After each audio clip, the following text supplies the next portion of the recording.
Okay, so I hope we have a really good connection tonight. So it's nighttime for me, 9 p.m. My name is Stacey Scott Msaki. I am founder of AIM-Tanzania, also Africa Integrative Medicine, and we do projects in support of healthcare, education, and community development. I always have a problem with glare, so I'm going to try to look crazy and look to the side.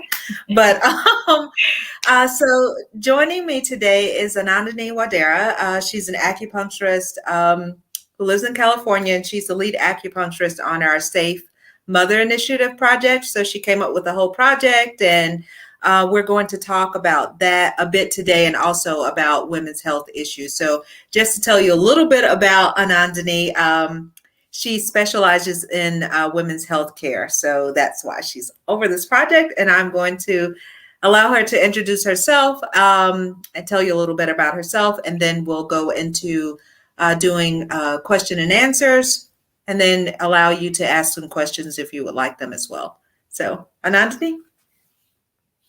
Hi, thank you. I don't know if I need more of an introduction than that. I'm an acupuncturist here in California. I have a private practice and I specialize in women's health, primarily working with fertility, conception, miscarriage prevention, but as well as other women's health issues like fibroids, endometriosis, painful cycles, as well as postpartum care. And it is, as well as actually the emotional component that goes both with pregnancy, but as well as general life. So I work a lot with anxiety, depression, and some PTSD.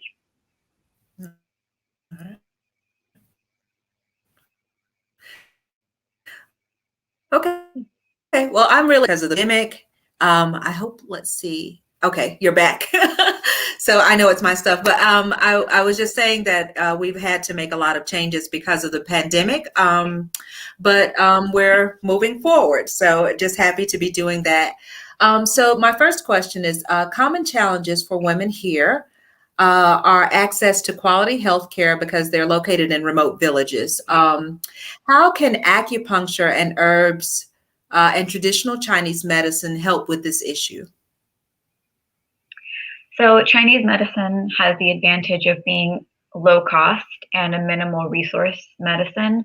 You know, all a practitioner really needs is some sterile needles, and a place for a patient to just sit or lay down. And, you know, it doesn't even have to be that. It could just be everybody kind of huddled together in a group as long as you have needles. And so this makes it easy for the practitioner to take the medicine to the patient or patients, as opposed to the very standard biomedicine model today, in which patients have to seek care by traveling to hospitals and outpatient facilities, which in remote villages can be a huge challenge. And as a result, it can provide care both in the moment, but even as a stopgap for more serious attention, medical attention if it's needed. And then while Chinese medicine is famous for its efficacy in pain management, it's also equally effective for women's health and emotional support.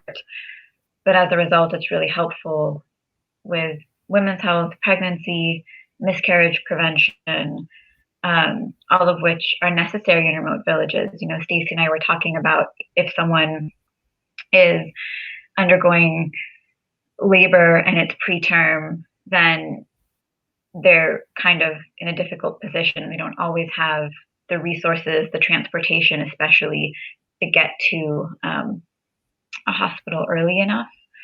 And that's especially true for miscarriages as well. That's not to say that if someone was undergoing an active miscarriage, Chinese medicine wouldn't be the best alternative. You know, you definitely want to have proper medical care at that time. But if it's early and it's just spotting, Chinese medicine is really effective at preventing a miscarriage and helping your body hold and maintain that pregnancy. And then, you know, additionally, remote villages have easier access to plant and herbal medicine around them. So this could also be a great place to provide care, both long-term, but even again as a stopgap until medication, Western medication was available. And another advantage of Chinese herbs, of course, or in this case, African herbs, is minimal to no side effects, which could potentially, in Western medicine cases, provide. Often medications can have additional side effects, which then require more medical attention, and then now you're back in a catch-22. Mm-hmm. Mm-hmm. Yeah. Yeah, that makes sense. So my second question is, due to challenges with shipping and customs here and clearing, we've opted to use local medicinal herbs rather than using Chinese herbs. Of the TCM prescriptions you normally use for women's health and maternity health issues, what other comparable things are you using for replacement here? So this is a great question, and it's something I'm still very much researching and learning. My knowledge base is primarily in Asian and Indian herbs, as well as some Western herbs and supplements. But African traditional medicine is an entire science in and of itself. And I am in the process of starting that research. But off the top of my head, some of the things I know we could use would be passion flower. This is a flower that is widely available in many African countries. It's cooling. It really helps with anxiety and insomnia, all of which are common problems in pregnancy. The other would be African hibiscus. I think it might be also called rose mallow or African mallow. Don't quote me on that, but I know it's also African hibiscus. This is also a very cold herb, and it's used for fevers. And its deep red color is also supposed to be helpful in building blood, both of which are helpful in pregnancy if someone happens to have an active infection, but also in other ailments if someone has an active infection and also is then losing blood or is anemic and we need to build some blood and nourish them. Wormwood is another one in Chinese medicine that's really commonly used for clearing heat, specifically a type of heat we call in Chinese medicine deficient heat, as well as draining dampness and treating summer heat. And, with Tanzania being a tropical, damp, humid, hot country, summer heat is something people would experience. And this is a great herb we can use both as a tea as well as a tincture for patients. Bitter melon is fabulous for diabetes, blood sugar management, and hypertension. And I know diabetes is a big issue in Tanzania in general, but then also it could help with gestational diabetes for our pregnant ladies. And this is something that's easily available. You can cook it and eat it as a vegetable, but you could also juice it. It's incredibly bitter if you juice it, but still worth it, if it's going to manage your blood sugar. And then one of my favorites, which is commonly used in Chinese medicine as well, and I just learned actually is available in various African countries in the highlands, is astragalus or milkvetch root. And astragalus is a key herb in pregnancy and fertility. It helps with raising chi, holding a fetus or a baby. It really helps with boosting the immune system, and it even helps with blood sugar management. So a really popular one, and one I would definitely use for this project. Nice. It's so funny that you mentioned was the bitter melon, right? So we are in process of we have a seasonal food therapy series right now. with the lecturer. She owns a company called Chief Food Therapy. And yesterday we did the fire element, and she was talking about bitter melon, and how to prepare it and the energetics of it and everything. So yeah, that's just really interesting. You mentioned that, and also hibiscus. So we have been making like teas here at home with that. So everybody, so it's like it's just at the market, like you just buy it in packs. So that's really cool. That's ideal. I mean, right, this is why it's such a beautiful medicine, and it's easily available. Everybody can use it. And there are no side effects, except maybe in the case of tea, there's a little too much peeing, but that's about it. Right. So what'd you say? I'm sorry, what? I don't think that's probably a delay on my end. So sorry about that. So anyway, number 3. So you're a Chinese herbalist and acupuncturist.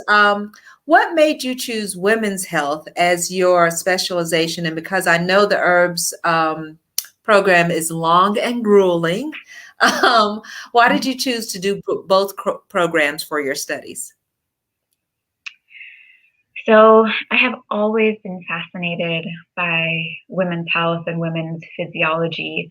And when I was pre-med in undergrad, I debated between urology and gynecology as what I would potentially study were I to go to medical school. Of course, I didn't end up in Western medicine, and I ended up here in Chinese medicine instead. And then it wasn't until I had my own health journey in women's health that I was certain women's health was going to be my specialty. And it was acupuncture that really sort of changed my life from a health perspective at that time. And it was very clear to me that this is so effective. Why would anybody put themselves on birth control as a form of symptom management that may have many other side effects? And then in terms of herbs, I absolutely love herbs. Love them. And I think it's because I was really lucky to be exposed to herbal medicine as a child in the form of Ayurveda and homeopathy. And it was my mother's first line of defense always.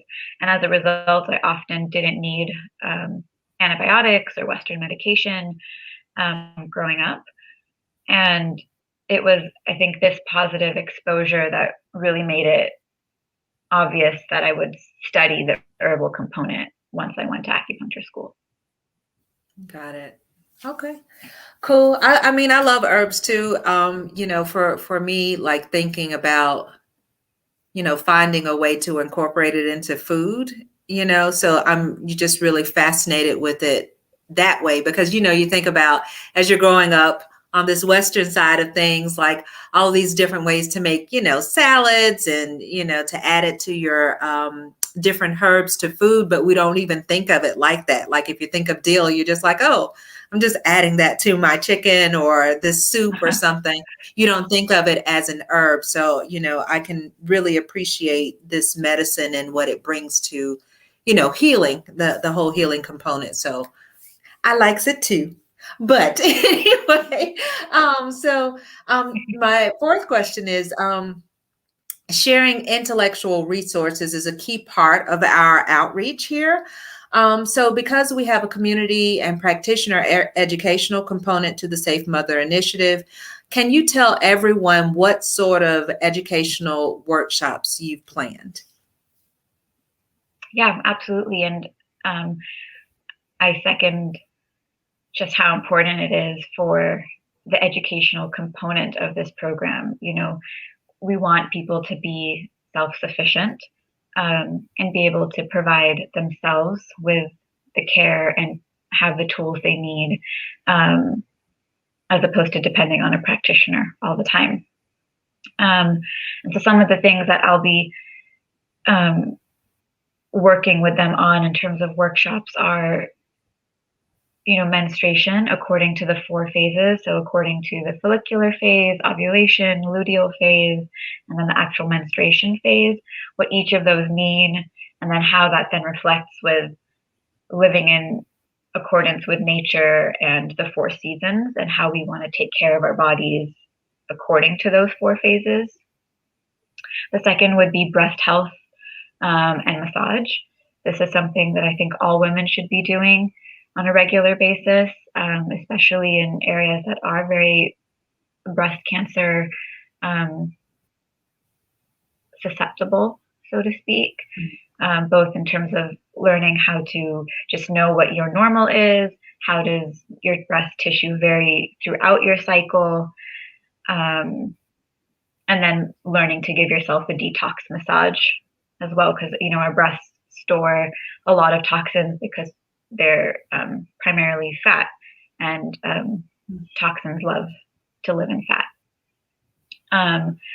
The other is just general reproductive anatomy, to help with timing for conception, what it really means, how do we get that ball really rolling. Postnatal care in the first 40 days, I'm very passionate about postnatal care, and the fact that most people spend so much time. I mean, right now, I think that it's not their fault. Of course, it's the emphasis right now is on prenatals and prenatal care. And so everybody's like priming their body and doing a lot to prep for pregnancy.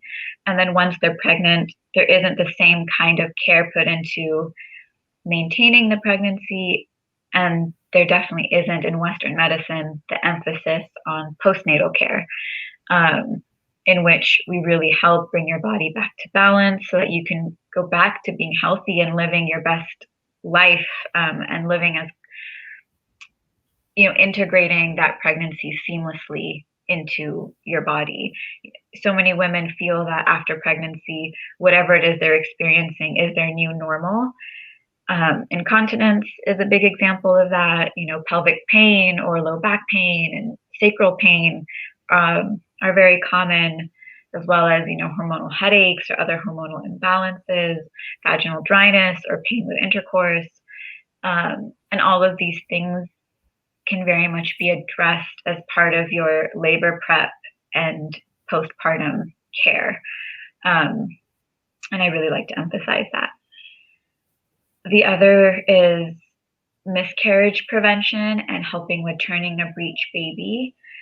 Chinese medicine has a few things, but so do just some PT exercises and things you can do to help with flipping the baby.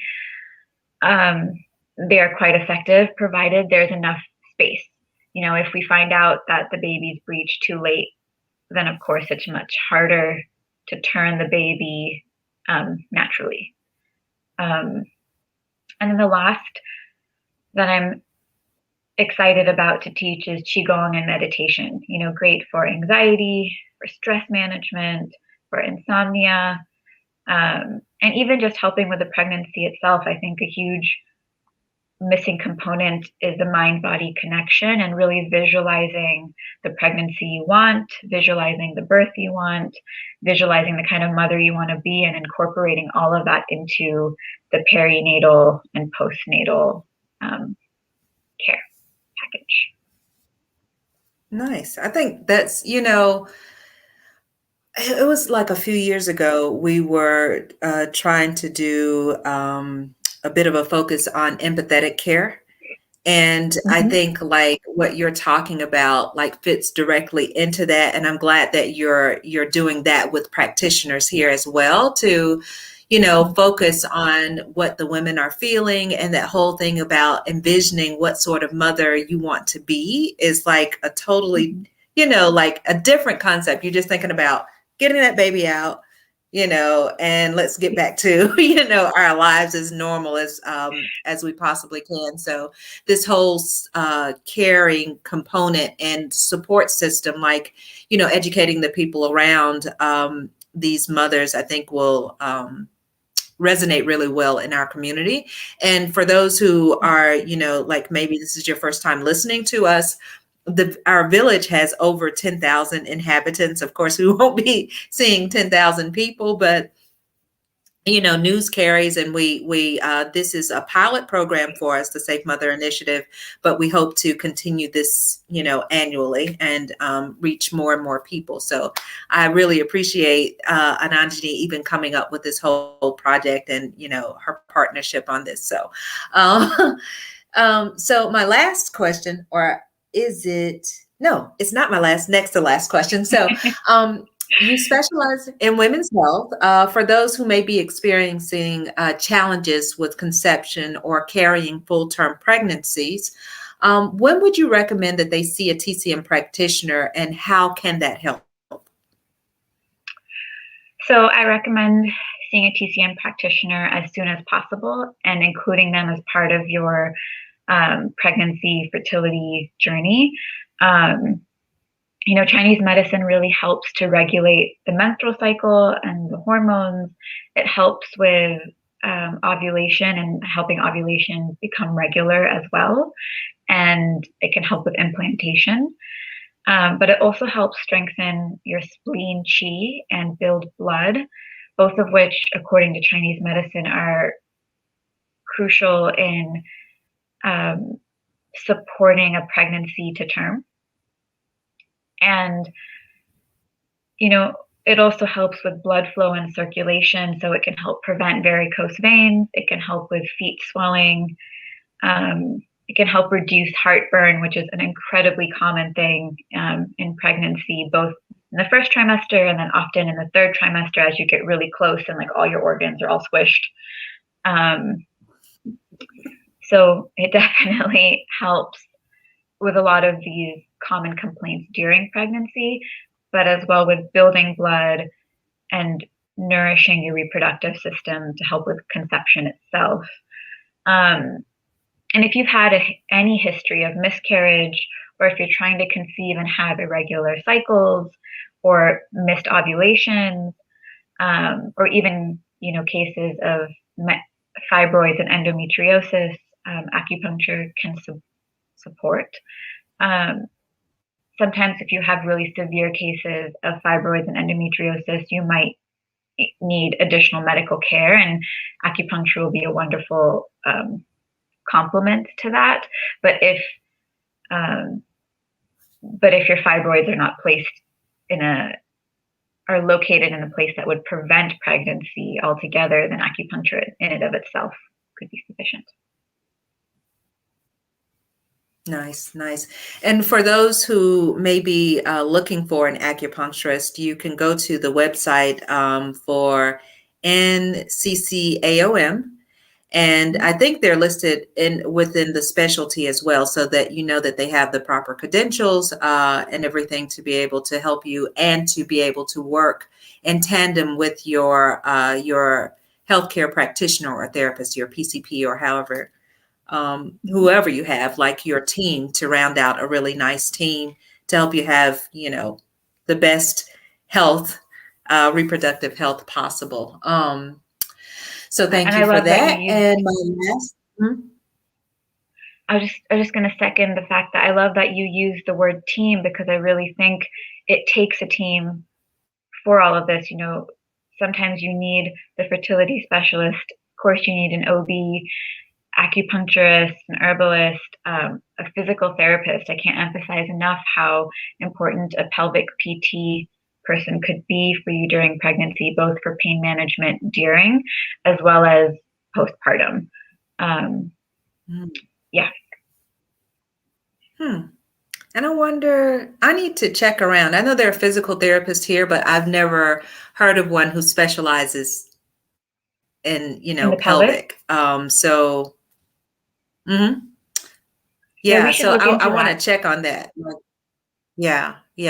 Because that could be a game changer as well. So thank you for adding that. So what other TCM methods can help with pain management?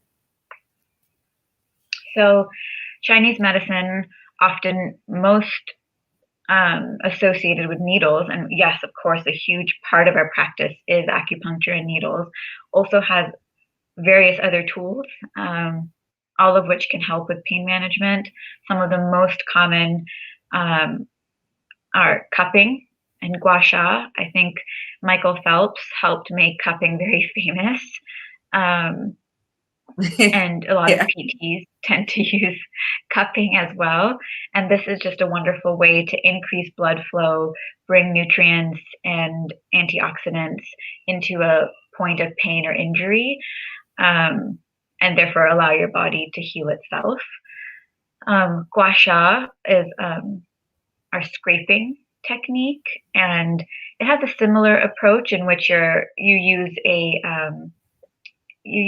tool that you could use a soup spoon, but you could also use a tool made out of jade or rose quartz or buffalo horn traditionally. And it's like a massaging tool essentially, but you kind of dig into really thick, dense fibrous tissue and help break it up with kind of like this scraping motion. That can really help with pain management. It similarly brings blood to that area and helps break things down. Moxibustion is really helpful. This is the use of a Chinese herb called mugwort, and it's kind of rolled into a little cigar typically, and then it's burnt. It doesn't actually come in contact with your skin. You're kind of just hovering this burnt herb an inch or two above the area of pain or even certain acupuncture points. And the heat and the medicinal properties of the mugwort itself can help, soften tissues, warm tissue, and just help increase circulation in an area that's really tight or stiff. Similarly, just heat. Chinese medicine is a huge fan of heat both internally and topically, actually, as a form of pain management. We're not huge fans of cold because except for the first 24 hours of injury, but the way I like to describe it is like an ice cube. If you have an ice cube and you look at an ice cube, there just isn't a lot of movement in it. Ice contracts, constricts, and congeals. And that's what happens when you're putting an ice pack on a certain pain point. It feels good and it might numb the area, which is why it helps with the pain, but you're contracting, constricting, congealing all the internal components. And we really want to bring heat to that area so you have increased blood flow, increased nutrients, increased white blood cells to help heal the area inside and out. So similarly, eating warm and nourishing foods can do the same because now you're helping your body have better qi flow and qi circulation, and then maybe even get to those areas that kind of haven't really received much qi for a while. And lastly, deep hydration. Often people are tight and stiff because their tendons are tight and stiff and a little dry. And of course, water and drinking enough water is helpful. But when you get to the point when you're so tight and dry and stiff, you need a deeper layer or level of hydration than just water. So I always recommend electrolyte water, whether that's in the form of coconut water or lemonade with some salt, and then healthy fatty foods. So healthy fat, not just fatty foods, but healthy fats. And Africa is so rich with avocados and papayas and nuts and seeds. It's kind of thriving with these nice, rich, healthy fat foods to help with that deep layer of hydration. Got it. Okay. So yeah, I'm really excited about, us getting started with this and, all of the good that it's going to do in the community. And I know I can see a delay back and forth. So just to recap on this last one, just in case it didn't get all the way through, I was asking a question about other methods of pain management related to traditional Chinese medicine. And so Anandini mentioned cupping, gua sha, and moxa and just heat, basically to move the blood, and the efficacy of using heat methods, or friction methods, as opposed to using icing. So I'm actually going to send this information out. I'm glad that we've streamed it. It's live, it's recorded for a replay. And, I hope to be back again soon. If you, I don't see any questions right here, right now, but feel free to reach out to us, info@africaintegrativemedicine.org, with any questions that you may have, or if you'd like to come and volunteer with us as a healthcare practitioner, also on the website. So that's running across the bottom of the screen here. And, we can get you involved with our project. So we'd love to have you. And thank you again, Anandini. So I will let you get back to your day. Yeah. So I will see you soon. Sounds good. Looking forward to it.